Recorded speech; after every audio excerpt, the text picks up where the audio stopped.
கருப்பு இந்த படத்தை எல்லாருமே நெகட்டிவாவே ரிவ்யூ சொல்லிக்கிட்டு இருக்காங்க. எதுனால இப்படிலாம் நெகட்டிவா சொல்றாங்க? சூர்யா படம்னால எல்லாருமே நெகட்டிவா சொல்லிக்கிட்டு இருக்காங்க. சரி, இந்த படத்துல அப்படி என்னதான் இருக்கு? நம்ம மெயினா பார்க்க வேண்டிய காரணமா நம்ம ஆர்ஜே பாலாஜி இந்த ஒரு படத்தோட டைரக்டரா இருக்காப்ல. சரி, இந்த ஒரு படத்துல அப்படி என்னதான் இருக்குன்னு சொல்லிட்டு நான் போய் உட்காந்து இந்த படத்தை பார்த்தா, படத்தை பார்த்து முடிச்ச பிறகு நமக்கே தெரிய வந்துச்சு, யாரெல்லாம் படம் நல்லா இல்லைன்னு சொன்னானுங்களா ரத்தவாந்தி எடுத்து சாகணும் அப்படிதான் இந்த கருப்பங்கிட்ட வந்து நம்ம வேண்டணும். ஏன்னா படம் ஒரு ஒர்த்தான ஒரு படம், ஒரு தரமான ஒரு என்டர்டைன்மெண்டான படத்தை வந்து நம்ம ஆர்ஜே பாலாஜி வந்து வேற லெவலில் சம்பவம் பண்ணி நம்ம சூர்யா வச்சு இந்த படத்தை வந்து நடிக்க வச்சிருக்காப்புல. கண்டிப்பா அவருக்கு வந்து வாழ்த்து தெரிவிக்கணும். ஏன்னா தெலுங்குலயோ கன்னடாலேயோ இந்த படம் மலையாளத்திலேயோ இந்த படத்தை ரிலீஸ் ஆயிருந்துச்சுன்னா அதை தூக்கி வச்சு கொண்டாடி இருப்பானுங்க. அதுல எந்த ஒரு லாஜிக்கும் இல்லாம. ஆனா தமிழ்ல இந்த இப்படி ஒரு படம் ஒண்ணு வந்திருக்கு.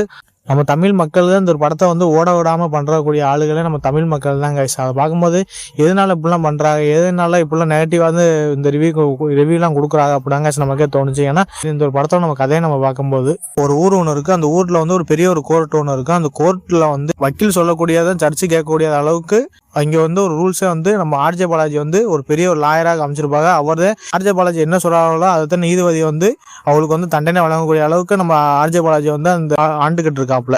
ஆர்ஜே பாலாஜி இந்த ஒரு படம் பேபி கண்ணன் அப்படின்னு ஒரு பெரிய ஒரு பணக்கார வக்கீலாகவும் அமைச்சிருக்காங்க. அவர் எந்த ஒரு கேஸையும் பணம் இல்லாம பண்ணவே மாட்டாப்புல. பணம் தான் அவருக்கு மெயினாகவும் இருக்கு அமைச்சிருப்பாங்க. அவர் பாதிக்கப்பட்ட மக்கள்லாம் ஒரு கட்டத்தில் ஏமாற்றக்கூடிய ஒரு ஆளாகவும் அமைச்சிருப்பாங்க. அப்பா மகன் ஒருத்தர் ஒரு கேரக்டர் ஒன்று காமிக்க அவர் சென்னைக்கு வரும்போது அவருக்கு ஒரு மெயின் ஒரு ஆபரேஷன் லிவர் ஆபரேஷன் ஒன்று பண்ணணும். அதுக்காண்டி அவர் நகையில ஒரு கட்டத்துல கொண்டு வரும்போது அந்த நகையில ஒரு கட்டத்துல திருடிட்டு போயிடறானுங்க.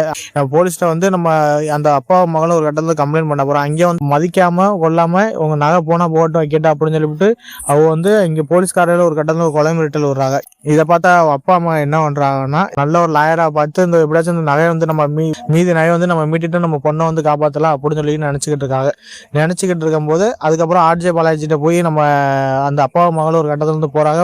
அதுக்கப்புறம் தெரிய வருது ஆர்ஜே பாலாஜி அவர்கிட்ட எப்படி சொல்ற அவர்கிட்ட நகையும் ஒரு கட்டத்துல ஆட்டையை போட்டு அவர்கிட்ட இருக்கிற பணத்தை ஒரு கட்டத்துல செலவு பண்ற அளவுக்கு அவர் என்னெல்லாம் வேணும்னு கேட்கறாப்புல. அதுக்குள்ள அவ அப்பா மகளும் ஒரு கட்டத்துல செலவு பண்ணிக்கிட்டே இருக்காப்புல. ஆனா அந்த கேஸ் முடிஞ்ச பாடும் இல்ல, நகையை வாங்கின பாடும் இல்ல. அதுக்கப்புறம் பார்த்தா அந்த அப்பா பொண்ணு நம்ம ஆர்ஜே பாலாஜி ஏமாத்துறாப்புல அப்படின்னு தெரிஞ்சுக்கிட்டு அங்க கருப்புசாமி கோயில் ஒண்ணு இருக்கு. அந்த கருப்புசாமிகிட்ட எப்படியாச்சும் எனக்கு ஒரு நீதி கிடைக்கணும்னு சொல்லிட்டு அங்க வேண்டாப்புல. அதுக்கப்புறம் தான் நம்ம மனித ரூபத்துல நம்ம கருப்பா நம்ம சூர்யா என்ட்ரி கொடுக்குறாப்புல.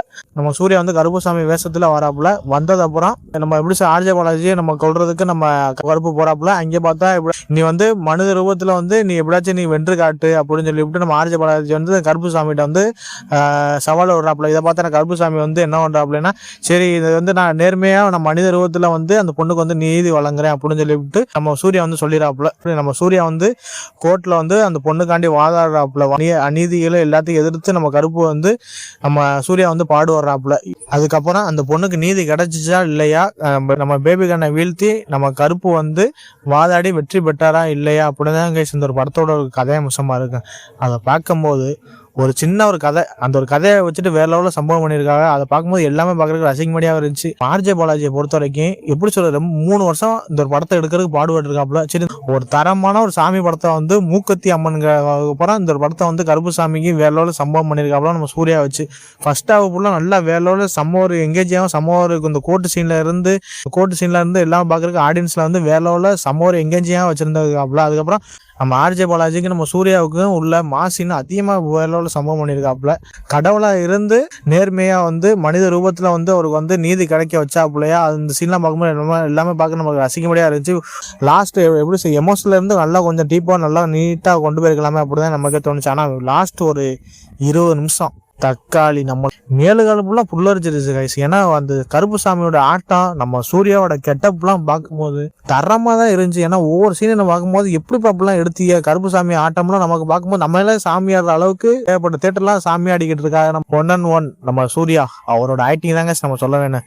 அவரோட என்ட்ரி சீன்ல இருந்து லாஸ்ட் கிளைமேக்ஸ் வர ஒரே கிளாப்பா தான் இருக்கும், கத்திக்கிட்டே கருது தான். ஏன்னா எல்லா சீனும் பார்க்கறதுக்கு தரமா ஒரு ஸ்கிரீன் பிளே எல்லாம் கொடுத்து நம்ம சூர்யா ஆக்டிங் வேலோட சம்பவம் பண்ணிருக்காங்களோ அதை பார்க்கும்போது எல்லாமே ரசிக்கக்கூடிய இருந்துச்சு. அதுக்கப்புறம் சாமிக்கு தேவையான அந்த மாஸ் ஆங்கிரி சாந்தம் இதெல்லாம் வச்சுக்கிட்டு வேற லெவலில் நம்ம சூர்யா வந்து அதில் அந்த கருப்புசாமி வேஷத்தில் நடித்து அதை வந்து சூப்பராக பேலன்ஸ் பண்ணி கொடுத்துருக்காப்புல. அதெல்லாம் பார்க்கும்போது எல்லாமே ரசிக்க முடியாது இருந்துச்சு. அதுக்கப்புறம் கோர்ட்டு சீனில் வந்து நம்ம சூர்யா பேசுகிற டைலாக்லாம் இருந்த எல்லாமே பார்க்குறதுக்கு எல்லாமே பவர்ஃபுல்லாக இருந்துச்சு. அதில் எல்லாமே பார்க்குறதுக்கு ரசிக்க முடியாது இருந்துச்சு. அது எமோஷன் சீன்லாம் இருக்கும்போது ஓவர் ஆக்டிங் இல்லாமல் அதை நீட்டாக நம்ம சூர்யா வந்து ஹேண்டில் பண்ணுவாப்புல. அதெல்லாம் பார்க்கும்போது எல்லாமே ரசிக்க முடியாது இருந்துச்சு. நம்ம சூர்யா வந்து சண்டை போடுறதெல்லாம் பார்க்கும்போது எல்லாமே பார்க்குறதுக்கு செம ஒரு கூஸ்பமாக இருந்துச்சு. சண்டை மனுஷன் உருவத்தில் நம்ம வந்து சூர்யா வந்து சண்டை ஓடுறாப்புல. ஆனால் அதில் வந்து அப்படி அந்த எப்படி அந்த கருப்புசாமியை வந்து இன்வால்வ் பண்ணிட்டுறதெல்லாம் பார்க்கும்போது எல்லாமே ரசிக்க முடியாத தான் இருந்துச்சு. கருப்புசாமி வைப்பு ஸ்க்ரீனில் பார்க்கும்போது ஃபுல்லாக பாடி லாங்குவேஜ்லேருந்து எல்லாம் பார்க்குறதுக்கு நம்ம சூர்யாவோட கருப்புசாமியோட கேரக்டர்லாம் பார்க்கும்போது சூப்பராக இருந்துச்சு. அந்த கருப்புசாமி எப்படி இருக்கணும், எவ்வளோ அந்த கருப்புசாமி வந்தால் எப்படி இருக்கு அப்படின்னு சொல்லிட்டு அழகாக நம்ம நேர்த்தியாக வந்து நம்ம சூர்யா வந்து நடிச்சு கொடுத்துருக்காப்புல. கண்டிப்பாக வந்து நம்ம வாழ்த்து தெரிவிக்கணும் காசு. அதுக்கப்புறம் அந்த படத்தில் வந்து சொல்ல வேண்டியது ஒரே ஆள் நம்ம சாய் அபயங்கர். அவர் தாங்க சில வேற லெவலில் ஒரு தரமான ஒரு பிஜிஎம் போட்டு சாங்ஸ்லேருந்து எல்லாம் பார்க்குறதுக்கு மிரட்டி விட்டுருக்காப்புல. கண்டிப்பாக ஒரு கட்டத்தில் வந்து வாழ்த்து தெரிவிக்கணும். ஏன்னா இது வரைக்கும் தமிழ் சினிமாவில் யாருமே ஒரு சாமி பாட்டுக்கு இது வரைக்கும் ஆடி பார்த்ததே கிடையாது. ஆனால் இந்த கருப்பு படத்தில் வந்து அந்த பாட்டு வந்ததுனால ஒவ்வொரு தேட்டர்லேயும் ஒரு 4-5 பேர் சாமி ஆடுறது இதெல்லாம் பார்க்குறது நமக்கே பார்க்குறதுக்கு புல்லரிக்கிற அளவுக்கு வேற லெவலில் பிஜிஎம் போட்டு பண்ணியிருக்காப்புல. ஏன்னா நம்ம ஏஆர் ரஹ்மான், அனிருத் இவன் கூட செய்யாத வந்து நம்ம சாய் அபயங்கர் வந்து வேற லெவலில் போகும்போது சாமி பாட்டை போட்டு வேற லெவலில் பண்ணியிருக்காப்புல. அதெல்லாம் பார்க்கும்போது எல்லாமே ரசிக்க முடியாத இருந்துச்சு. ஒவ்வொரு சீனும் அவரோட பேக்ரவுண்டு பிஜிஎம்ல இருந்து பார்க்கறதுக்கு எல்லாமே நம்ம கூஸ் பம்மாக தாங்க இருந்துச்சு. அதெல்லாம் பார்க்கும்போது எல்லாமே ரசிக்க முடியாத இருந்துச்சு. கருப்புசாமியோட தீமு வேற லெவலில் இருந்துச்சு காய்ஸ். அதை பார்க்கும்போது ஒவ்வொரு நமக்கே மேல்கள்லாம் புள்ள அரிச்சிச்சு காய்ஸ். ஒரு பாட்டை வச்சுக்கிட்டு ஸ்டார்டிங்லேருந்து எண்டு வர படத்தை போட்டு பிஜிஎம்ல போட்டு வேற லெவலில் சம்பவம் பண்ணியிருக்காப்புல. நான் சாய் அபயங்கர் கண்டிப்பாக கட்டத்தில் வாழ்த்து தெரிவிச்சே ஆகணும். ஏகப்பட்ட கேரக்டர்லாம் இருக்காங்க. ஆக்டிங்லேருந்து எல்லாம் பார்க்குறதுக்கு எல்லாமே ரசிக்க முடியாமல் இருந்துச்சு. ஆனால் மெயினாக இதில் ஒரு மலையாள ஒரு ஆக்டர் ஒன்று நடிச்சிருக்காப்புல. அவரோட ஆக்டிங் நீ பார்க்கணுமே காய்ஸ். அவர் யாருன்னா நம்ம இந்திரான்ஸ். அவர் தான் இந்த ஒரு படத்தோட அவரை வச்சுதான் இந்த படத்தோட கதையே ஆரம்பிக்கும். அதை பார்க்கும்போது அவர் ஆக்டிங்கு மலையாள சினிமாவில் வேற லெவலில் சம்பவம் பண்ணிட்டு நான் வேற லெவலில் ஒரு நேஷனல் அவார்டு வாங்கக்கூடிய ஒரு ஆள். ஆனால் இந்த ஒரு படத்தில் கண்டிப்பாக அவருக்கு வந்து நேஷனல் அவார்டு கண்டிப்பாக கிடைக்குன்னு நினைக்கிறேன். ஏன்னா ஒரு தரமான ஒரு நடிப்பை போட்டு வேற லெவலில் சம்பவம் பண்ணிருப்பாப்புல. அதை பார்க்கும்போது எல்லாமே ரசிக்க முடியாத இருந்துச்சு. அதுக்கப்புறம் இந்த படத்தில் வந்து நம்ம நாட்டி நடராஜ் ஒரு நீதிபதியாக இருந்து ஒரு செய்யக்கூடாத வேலையெல்லாம் செஞ்சுக்கிட்டு அவர் பண்ணுற சேட்டையெல்லாம் பார்க்கும்போது இந்த மனுஷனே கருப்பாக இவனை வேற லெவலில் ஒரு சம்பவம் ஒன்று பண்ணி அப்படின்னு சொல்லிவிட்டு நமக்கு ஒரு கட்டத்தில் வந்து நம்ம நாட்டியோட நடிப்பு வந்து ரொம்ப ஒரு நெகட்டிவான ஒரு கேரக்டரில் போட்டு சூப்பராக நடிச்சு கொடுத்துருக்காப்புல. அதுதான் அவரோட மெயினான ஒரு ஆக்டிங்காக இருந்துச்சு. அதெல்லாம் பார்க்கும்போது எல்லாமே ரசிக்க முடியாது இருந்துச்சு. அதுக்கப்புறம் நம்ம இந்த படத்தில் வந்து நம்ம திரிஷா அவளோட ஆக்டிங் தாங்க வேற லெவலில். ஏன்னா எப்படி சொன்ன ஏன்னா நம்ம சூர்யாவும் நம்ம திரிஷாவும் ட்ரெயிலரில் பார்க்கும்போது உள்ளுக்குள்ளே லவ் போர்ஷன்லாம் இருக்கிற மாதிரி காமிச்சிருப்பா. அதெல்லாம் இல்லாமல் வேற லெவலில் செம்ம ஒரு கேரக்டராக போட்டு நம்ம திரிஷா வந்து நடிக்க வச்சிருக்காப்புல. அதெல்லாம் பார்க்கும்போது எல்லாமே ரசிக்க முடியாது இருந்துச்சு. அதுக்கப்புறம் இந்த படத்தில் மெயினாக நம்ம சொல்ல வேண்டியது சினிமா ஃபோட்டோகிராஃபர் ஜி.கே. விஷ்ணு. அவர் தாங்க இந்த படத்தோட ஒரு கேமராமேனும் கூட. ஒவ்வொரு ஃப்ரேமும் சூர்யாவுக்கு இந்த சூர்யாவோட வர்ற சீன்லாம் பார்க்கும்போது வேற லெவலில் தத்துரமாக படம் சூப்பராக கொடுத்துருப்பாப்புல. அதெல்லாம் பார்க்கும்போது அவரோட அந்த சினிமா ஃபோட்டோகிராஃபர் ஒர்க்லாம் தரமாக இருந்துச்சு. கண்டிப்பாக கட்டத்தில் வாழ்த்து தெரிவிங்கன்னா முதல்ல அந்த படம் ஒரு மஸ்ட் வாட்சான தேட்டரிக்கல் ஒரு படம் காய்ஸ். கண்டிப்பாக அந்த படத்தை வந்து தேட்டரில் போய் பாருங்கள். ஏன்னா அந்த படத்தில் ஓடிடிலேயோ அந்த படத்தில் வேறு எதாவது நீங்கள் பார்த்தீங்கன்னா கண்டிப்பாக அந்த படம் வந்து ஒரு மொக்கையான படம் தான் நமக்கு சொல்லிட்டு போய் அசால்ட்டாக பெரிய. ஆனால் அந்த படம் வந்து ஒரு ஒர்த்தபுளான ஒரு படம் காய்ஸ். கண்டிப்பாக அந்த படத்தை மிஸ் பண்ணாதே. தேட்டருகளில் ஒரு மஸ்ட் வாட்சான